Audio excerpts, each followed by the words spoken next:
We now have a short presentation from Hilary Gans. Hilary is the manager of the South Bayside Waste Management Authority, and he has worked in the recycling and composting industry for over 25 years. Hard to believe that. Both in the public and private companies in Northern California. In his current position, Hilary manages the contracts and operations that handle nearly 500,000 tons per year of waste from the agency's 500,000 residents on the Mid-Peninsula. And Hilary will be talking about a fire that happened in 2016, and will tell the tale and share what he has learned from the experience. Hilary? Thank you, Laura. Yeah. I got your cue. Short, I think, was the cue up.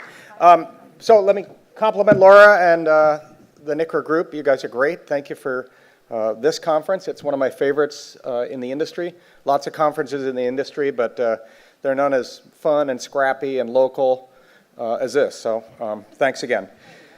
This is my first time in 25 years, as Laura said, to be invited to speak at NICRA, and I had to burn down the MRF in order to get an invitation. But my goal here is to not have you invited back next year to speak on my topic, burning down the MRF.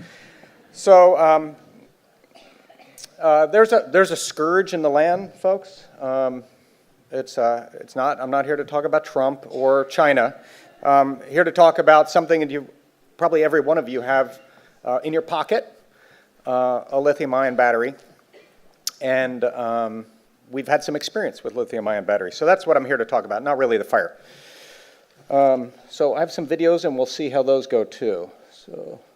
So I guess Laura talked a little bit about this. We're a public agency, so I work for a public agency that handles the garbage for the Mid-Peninsula.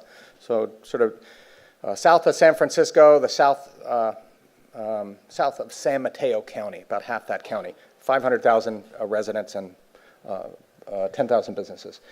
So we are a group of cities. This is what our facility looks like. We own the facility, so it's sort of uncommon where the public agency owns the facility. And then we hire contractors to run the operations. Recology does the collection for our neighborhoods, our 12-member agencies. And a company called South Bay Recycling runs the MRF transfer station and the long-haul trucks. So you see we've got a lot of equipment over there, over 100 collection trucks, 24 tractor-trailer long hauls. And we have a MRF, a transfer station, and we welcome public tours. So if you haven't been over to visit, please come over. So this is a picture of operations at our MRF, and if you look closely, you'll start to see a fire. So unbelievable footage, right? Caught in the act here. So we have cameras, luckily, at our facility, and this was a night shift operation, and this was the start of the crime right here. This is a newspaper screen. If you've been in recycling facilities, almost every recycling facility has identical equipment. This is how paper is handled, how paper is separated from containers and other types of paper. So this could happen anywhere, and these guys are running around trying to put this fire out. It doesn't take long for them to realize that they need to get out of there. And so the rest is sort of a long story of refurbishment after the damage from the fire.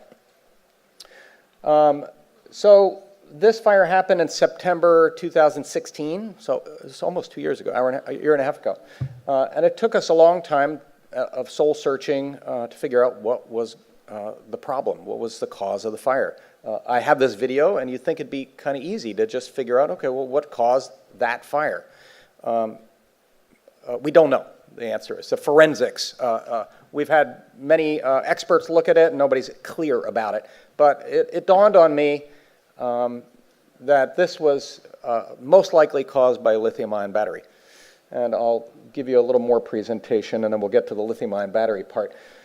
So MRFs have fires, okay? I mean, this is just a reality of the industry. Solid waste facilities have fires. Typically, it's caused by friction in equipment.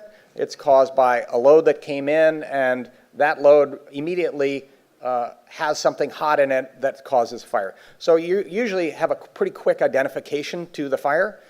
In our case, or in case of lithium-ion batteries, you can't quickly identify it because it can happen anywhere later on, and I'll talk a little bit about that.